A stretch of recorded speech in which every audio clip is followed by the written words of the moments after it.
दोस्तों, कैसे हैं आप? उम्मीद करती हूँ आप लोग अच्छे होंगे। इस चैनल पर जो पहले से जुड़े हुए सदस्य हैं उनका दिल से शुक्रिया, मगर इस चैनल पर जो पहली बार आए हैं उनसे निवेदन करती हूँ कि चैनल को सब्सक्राइब करके मेरा मनोबल बढ़ाएं। चलिए कहानी की तरफ चलते हैं। दोस्तों, यह एक पत्नी की एक ऐसी कहानी है जिसका पति उसके जिस्म की प्यास बुझाने के काबिल नहीं था। फिर उसके तन की आग ऐसी भड़की कि वह अपने से कम उम्र के देवर से ही अपने जिस्म की धधकती वासना की आग बुझाई। फिर क्या था? फिर शुरू हुई एक ऐसी कहानी जिसे सुनकर सभी की रूह कांप उठी। उत्तर प्रदेश के एक छोटे से कस्बे के निवासी प्रमोद केसरी की सबसे छोटी बेटी थी सुनीता। सुनीता से बड़ी दो बहनें थी, उनका ब्याह हो चुका था। सुनीता अपनी दोनों बहनों से सबसे ज्यादा खूबसूरत थी। युवा अवस्था में कदम रखते ही उसकी सुंदरता में गजब सा निखार आ गया था। यौवन के बोझ से लदी जब वह घर से बाहर निकलती तो युवक उसकी अदाओं पर मर मिट जाते थे। जब सुनीता 18 साल की हुई तो उसके पिता ने पास ही के मोहल्ले के कमलाकर के पुत्र सुरेश के साथ उसकी शादी कर दी। सुरेश औसत कद काठी का सामान्य युवक था। अपने पिता के साथ खेती बाड़ी करता था। सामान्य युवक को अगर चाँद सी खूबसूरत मिल जाए तो उसके पैर जमीन पर नहीं पड़ते। सुनीता को पाकर सुरेश भी फूला नहीं समा रहा था। सुहाग रात को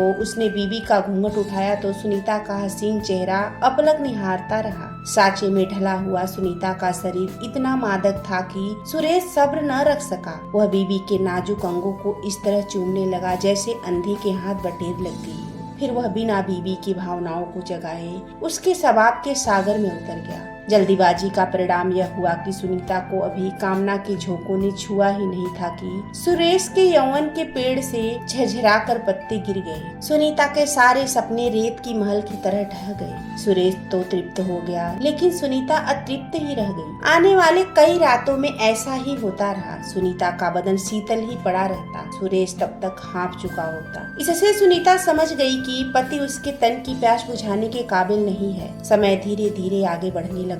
सुरेश की बाहों में सुनीता खुद को आधा अधूरा ही पाती थी। इस तरह दिन बीतने लगा। इस बीच एक के बाद एक सुनीता ने दो बेटों सोनू और मोनू को जन्म दिया। बच्चों के जन्म के बाद घर का खर्चा बढ़ा तो सुरेश को उनके पालन पोषण की चिंता सताने लगी। वह कस्बे में रहकर खेती बाड़ी करता था। उसकी आमदनी बहुत कम थी। खेती किसानी के बलबूते पर वह मनचाही जिंदगी नहीं जी सकता था। वह चाहता था कि कस्बे के अन्य युवकों की तरह वह भी शहर जाकर पैसे कमाए। सुरेश का एक रिश्तेदार दीपू नोएडा स्थित मदर डेयरी में काम करता था। एक बार दीपू जब घर आया तो सुरेश ने उससे अपनी नौकरी लगवाने की बात कही। दीपू अपने साथ उसे ले और मदर डेयरी में मजदूरी के तौर पर उसकी नौकरी लगवा दी। सुरेश 12,000 रुपए कमा लेता था। अपना खर्च निकाल कर 7,000 रुपए हर महीने बचा लेता था। यह पैसा सुनीता के हाथ पर रख देता था। इस पैसे से सुनीता बच्चों की पढ़ाई तथा घर का खर्च चलाती। सुनीता भी अब खुश, लेकिन उसे यह आधी अधूरी खुशी महीने 2 महीने सिर्फ 2-3 दिन ही मिलती थी। सुरेश महीने 2 महीने में 2-3 दिन के लिए ही घर आता था। वे 2-3 रातें ही सुनीता को पति की बाहों में मचलने को मिलती थी। उन रातों में भी सुरेश ठीक से उसके शरीर को शीतल नहीं कर पाता था। एक तो पति से मिलने वाला आधा अधूरा सुख, दूसरा लंबी जुदाई। सुनीता का मन बहकने लगा था। वह अपनी देह की ख्वाहिश पूरी करना चाहती थी। उसने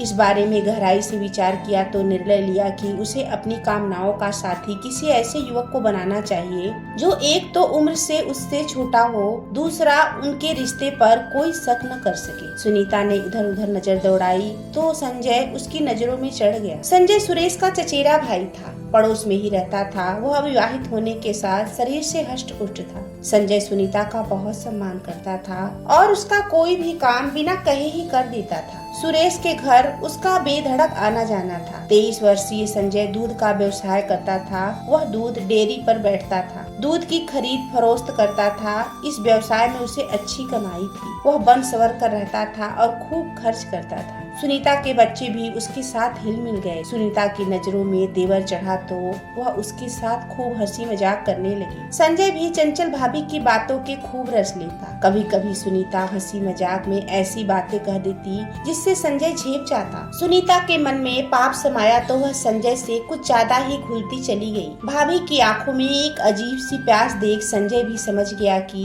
वह उससे कुछ चाहती है। सुनीता ने उसकी नजरों की भाषा पढ़ी तो नारी तन के गूढ़ रहस्य को जानने को उतावले संजय को बहाने से वह अपने स्वभाव की झलक दिखाने लगी। कभी आंचल गिराकर बच्चों की दुधिया घाटियां दिखा देती तो कभी गोरी गोरी कमर। जवानी का पहला फल चखने को उत्साहित संजय भाभी के स्वभाव की झलक देखता तो उसकी आंखें सुलग उठती। सुनीता यही तो चाहती थी, देवर की देह से आग भड़के। जब सुनीता को लगा कि देवर भाभी की वासना का चूल्हा फूंकने को तैयार है तो उसने एक प्लान बनाया। एक दोपहर जब बच्चे बुआ के घर गए थे और वह घर में अकेली थी तो उसने संजय को फोन कर घर बुलाया। संजय भाभी के घर पहुंचा तो पाया वह चादर ओढ़ बेड पर लेटी थी। संजय के अंदर आते ही सुनीता ने कहा, संजय दरवाजा अंदर से बंद कर लो। संजय ने दरवाजा बंद कर दिया और धड़कते दिल से भाभी के बगल में बैठ गया। सुनीता ने प्यार से संजय का हाथ पकड़ा और फिर प्यासे स्वर से बोली, संजय तुम्हारे भाई ने मेरी जिंदगी बर्बाद कर दी। जमीन की प्यास तभी बुझती है जब उस पर हल चले, बरसात की तेज की फुहारे पड़े। तुम्हारे भाई से कुछ नहीं होता, मैं ब्याहता होकर भी आधी अधूरी ही हूँ। वह आग तो लगा देते हैं लेकिन बुझा नहीं पाते, इसीलिए तुम्हारी मदद मांग रही हूँ। संजय हतप्रभ था, भाभी इस अंदाज में पेश आएगी उसे उम्मीद न थी। वह कुछ सोच पाता उससे पहले ही सुनीता फुसफुसाई, देखो तो मेरे पास क्या नहीं है, लेकिन तुम्हारे भैया कभी भी मेरी प्यास नहीं बुझा सके। बताओ मैं कहाँ जाऊँ? घर की बात घर में ही रहेगी, इसीलिए अपना दर्द तुम्हें सुना रही हूँ। कहने के साथ सुनीता संजय से लिपट गई। जवानी के पावदान पर कदम रख चुके संजय के लिए तो यह सुनहरा मौका था। वह उस वक्त कुछ भी सोचने की स्थिति में नहीं था। एक प्यासी जवान देह उससे लिपटी हुई थी और कामनाओं की भीख मांग रही थी। उससे भी रहा नहीं गया, संजय ने भी उसे बाहों में भर लिया। फिर तो कमरे में सिसकारियां की आवाजें गूंजने लगी और पूर्ण तृप्ति के बाद ही दोनों एक दूसरे से अलग हुए। उस रोज के बाद देवर भाभी पाप की राह पर चलने लगे। सुनीता खेली खाई थी तो संजय नौजवान। बिस्तर पर वह उसे जैसे नचाती थी वैसे ही नाचता था। लगभग 2 साल तक दोनों की वासना का खेल बिना बाधा के चलते रहा। कहते हैं पाप ज्यादा दिन छिपता नहीं है। सुनीता और संजय के साथ भी ऐसा ही हुआ। सुनीता को दिन में संजय का साथ पाने का मौका कम मिलता था, अतः वह रात को उसे घर बुला लेती। एक रोज जेठानी महिमा ने रात में अपनी छत से सुनीता और संजय को आपत्तिजनक स्थिति में देख लिया। उसने यह बात अपने पति मुकेश तथा घर की अन्य महिलाओं को बताई। औरतों में कानाफूसी हुई तो कलयुगी भाभी की पाप लीला की चर्चा पूरे मोहल्ले में होने लगी। सुरेश को जब बीबी की बेवफाई का पता चला तो उसने सुनीता से जवाब तलब किया। उसने त्रिया चरित्र का सहारा लिया। जिनके पति परदेश में होते हैं उनकी पत्नियों को इसी तरह से बदनाम किया जाता है। संजय घर आता जाता है, हमारा छोटा मोटा काम कर देता है, मुझसे हंस बोल लेता है, पर चलने वालों के दिल पर साफ लौट गया और तुम्हारे कान भर दिए। वह मेरा रिश्ते में देवर है, क्या मुझे रिश्तों की समझ नहीं है? सुरेश के पास कोई ठोस प्रमाण नहीं था। उसे बीवी की बात सुनकर चुप रह जाना पड़ा। लेकिन शक एक ऐसी चीज है जो एक बार पैदा हो गई तो फिर मन को मथती रहती है। सुरेश ने भी बीबी और चचेरे भाई के रिश्ते की असलियत जानने को ठान ली। वह बीबी पर निगरानी रखने लगा। वह दोनों को रंगे हाथ पकड़ना चाहता था, इसलिए जल्दी जल्दी घर आने लगा। घर आने की सूचना वह बीबी को नहीं देता था। एक रोज सुरेश ने सुनीता संजय को अमर्यादित स्थिति में पकड़ लिया। सुरेश ने दोनों की खूब पिटाई की और उन्हें धमकी दी कि भविष्य में यदि दोनों ने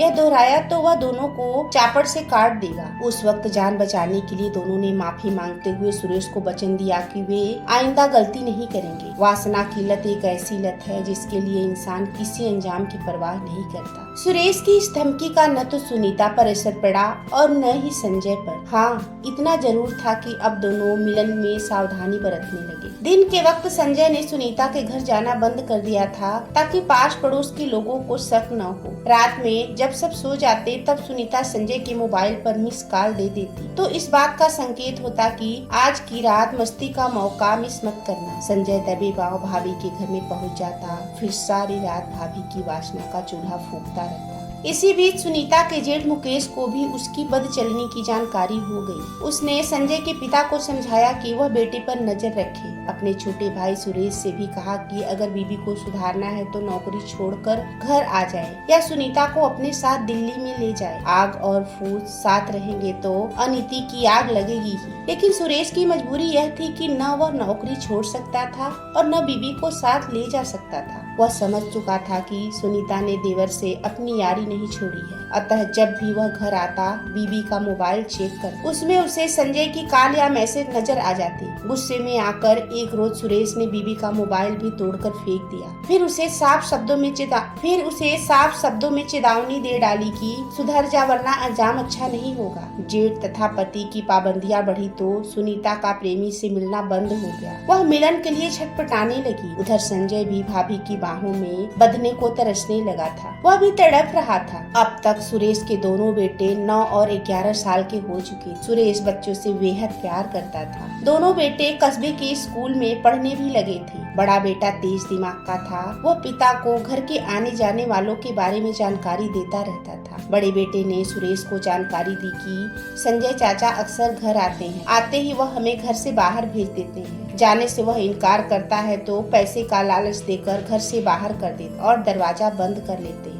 बच्चे तो अनजान थे, लेकिन सुरेश जानता था कि बंद कमरे के भीतर सुनीता और संजय क्या गुल खिलाते थे। फिर सुरेश एक हफ्ते की छुट्टी लेकर नोएडा से अपने घर आ गया। दरअसल पड़ोसी गांव में सुरेश के रिश्तेदार की बेटी की बारात आनी थी। इसी शादी में उसे शामिल होना। वह छुट्टी लेकर घर आ गया था। सुरेश के आ जाने से सुनीता और संजय का मिलन बंद हो गया था। यहाँ तक कि उनकी मोबाइल फोन पर भी बात नहीं हो पाती। सुनीता पति की सेवा में ऐसी जुटी रहती थी जैसे वह बहुत बड़ी पतिव्रता हो। हालांकि मन ही मन में वह पति से कूटती थी। उसे शादी के एक सप्ताह पहले पति का घर आना अच्छा नहीं लगा था। फिर शादी वाले दिन शाम 6 बजे सुरेश सज धज कर शादी में शामिल होने पड़ोसी गांव चला गया। पति के जाने के बाद सुनीता ने घर का काम निपटाया, फिर रगड़ रगड़ कर स्नान किया। इसके बाद सज सवर कर वह संजय को फोन किया। देवर जी, आज मौज मस्ती करने का अच्छा मौका है। तुम्हारे भैया शादी में शामिल होने पड़ोसी गाँव गए हैं। अब वह कल ही आप आएंगे। आज की पूरी रात हमारी है। हम दोनों बिस्तर पर खूब धमाल मचाएंगे। रात 9 बजे तक घर जरूर आ जाना। ठीक है भाभी, मैं जरूर आ जाऊंगा। तुम्हारी बाहों में मचलने के लिए मैं कई हफ्तों से तड़प रहा था। सुनीता की ननद पास में ही अपने पति के साथ रहती थी। बच्चे मिलन में बाधा न बने, इसीलिए वह सोनू और मोनू को उनकी बुआ के घर छोड़ आई। बहाना बनाया कि उसकी तबीयत खराब है। उसने खाना नहीं बनाया और बच्चे भूखे प्यासे हैं। रात 9 बजे संजय सज सवर कर सुनीता के घर पहुंच गया। सुनीता उसका इंतजार कर रही। मौका अच्छा देखकर संजय सुनीता से छेड़खानी करने लगा। फिर उसे कमरे में ले आया। दोनों के पास अच्छा मौका था। संजय ने दरवाजा बंद किया, फिर सुनीता को बाहों में भर लिया। दोनों कई सप्ताह से मिलन नहीं कर पाए थे, अतः सुनीता लता की भांति संजय से लिपट गई। चरम सुख प्राप्त कर दोनों निहाल होकर सो गए। इधर सुरेश को सवारी का साधन मिल गया था तो वह उससे सुबह 4 बजे ही घर आ गया। उसने दरवाजे की कुंडी खटकाई तो सुनीता ने दरवाजा नहीं खोला। कई बार कुंडी खटकाने के बाद भी वह दरवाजा नहीं खुला तो सुरेश समझ गया कि सुनीता अपने यार के साथ रंगरलिया मना रही है। वह दरवाजा तोड़ने ही जा रहा था कि भड़ाक से दरवाजा खुला। सामने पति को देख सुनीता का चेहरा पीला पड़ गया। वह बोली, आप कुंडी खटखटा रहे थे? मैं तो गहरी नींद में थी। गहरी नींद सो रही थी या फिर यार के साथ रंगरलिया मना रही थी? सुरेश ने गुस्से में पूछा। कैसी बात कर रहे हो? शक का कीड़ा तुम्हारे दिमाग में हर समय कुलबुलाता है। सुनीता भी ऊंची आवाज में बोली। सुरेश सुनीता को परे ढकेल कर घर के अंदर पहुंचा। उसने घर का कोना कोना छान मारा, लेकिन घर में कोई दूसरा न था। सुरेश समझ गया कि सुनीता ने पहले संजय को भगाया, उसके बाद ही दरवाजा खोला। वैसे भी सुनीता की घबराहट, उसके बिखरे बाल और तख्त के बिस्तर की सिलवटें चुगली कर रही थी कि रात में बिस्तर पर वासना का खेल खेला गया था। बच्चों के विषय में पूछा तो सुनीता ने बताया कि बच्चे बुआ के घर हैं। इसके बाद तो सुरेश को समझने में देर नहीं लगी कि सुनीता ने मिलन में बाधा न पड़े, इसलिए बच्चों को बुआ के घर भेज दिया। सुरेश सुनीता को सच्चाई कबूलवाना चाहता था, लेकिन सुनीता सच्चाई पर पर्दा डाल रही। इसी बात को लेकर दोनों में झगड़ा होने लगा। झगड़े के दौरान सुनीता ने सुरेश से ऐसी बात कह दी जिसे वह बर्दाश्त न कर सका। गुस्से में कमरे में रखा चापड़ उठा लिया और सुनीता की ओर लपका। पति के रूप में साक्षात मौत को देखकर सुनीता दरवाजे की ओर भागी, लेकिन सुरेश ने उसे बरामदे में ही पकड़ लिया और चापड़ के वार से उसे वहीं ढेर कर। कुछ देर तक सुरेश बीबी के शव के पास ही बैठा रहा। फिर वह थाना पहुंचकर पुलिस के सामने आत्मसमर्पण कर दिया। पुलिस जब घटनास्थल पर पहुंची तो मोहल्ले के लोग वहां जुटे थे। पुलिस ने सुरेश को कोर्ट में पेश किया, जहां से उसे जेल भेज दिया गया। मां की मौत और पिता के जेल जाने के बाद उसके दोनों बच्चे गुमसुम थे। वह अपनी बुआ के संरक्षण में थे। दोस्तों, इस कहानी में दोषी कौन था, सुरेश या फिर सुनीता? क्या सुरेश ने ठीक किया या फिर सुनीता ने ठीक किया, या फिर इस तरह के संबंधों का परिणाम ऐसा ही होता है? आपकी क्या राय है? कमेंट करके जरूर बताइएगा। और हाँ, चैनल को सब्सक्राइब करके बेल आइकन को दबा दीजिए। धन्यवाद। मिलते हैं अगली कहानी में।